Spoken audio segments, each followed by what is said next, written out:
Assalamualaikum warahmatullahi ta'ala wabarakatuh. Alhamdulillah. Wassalatu wassalamu ala rasulillah wa ala alihi wa sahbihi wa man tabi'ahu wa nasarahu wa man walah. Rabbi syrah li sadri wa yassir li amri wa hlul 'uqdatam min lisani yafqahu qawli.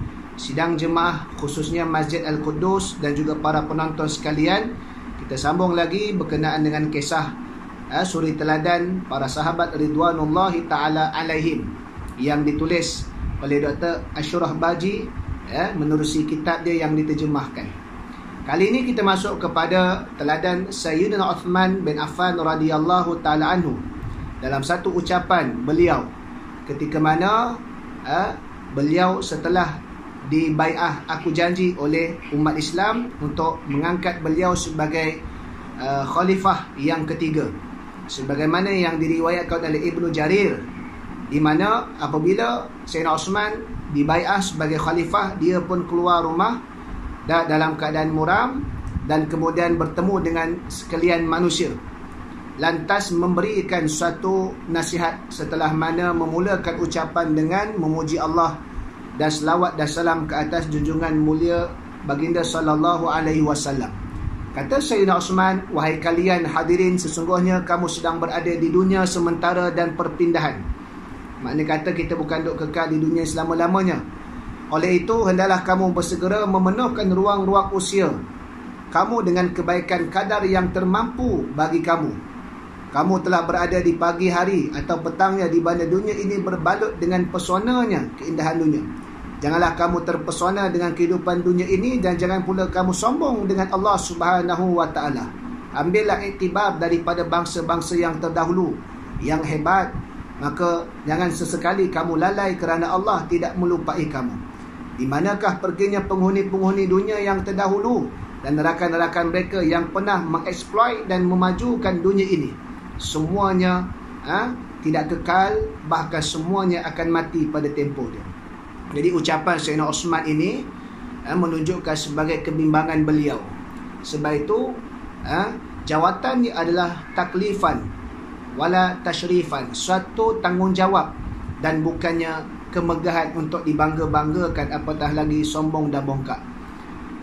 Sayyidina Uthman keluar rumah muram dalam keadaan bimbang kerana dia tahu jawatan tadi itu tanggungjawab.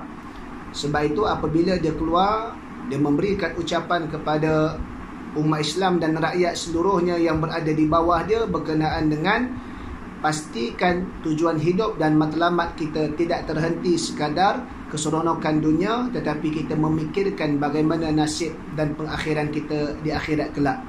Sebab itu dipesannya kepada umat ketika itu bahawasanya jangan lambat dan segerakan melaksanakan ibadah yang paling terbaik sedaya mana yang mampu dan boleh dibuat. Kerana walikulli ummatin ajaluha la yastakhiruna sa'atan wa la yastaqdimun. Setiap umat itu ada tempoh dia, ada ajal dia yang telah ditetapkan oleh Allah. Tidak akan sama sekali lewat walaupun sesaat dan tidak akan sama sekali dipercepatkan walaupun sesaat. Dan tempoh ajal merupakan rahsia di sisi Allah Subhanahu wa taala. Kita tak tahu bila ditetapkan ajal kita.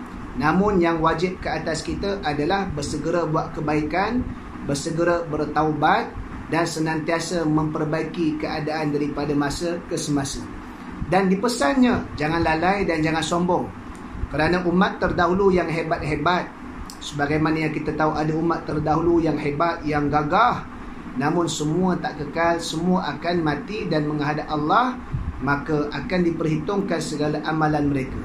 Yang mana buat kebaikan itulah bekalan dia untuk mendapat janji baik Allah dan syurganya, manakala mereka yang melakukan maksiat kepada Allah dengan lalai, ingkar dan juga kesombongan yang mereka tunjukkan, mereka itu akan menerima balasan azab daripada Allah. Di seluruh hidup kita ni, janganlah terlalu lalai dan leka dengan keindahan dan keseronokan dunia. Dunia hanya di tangan, jangan di hati.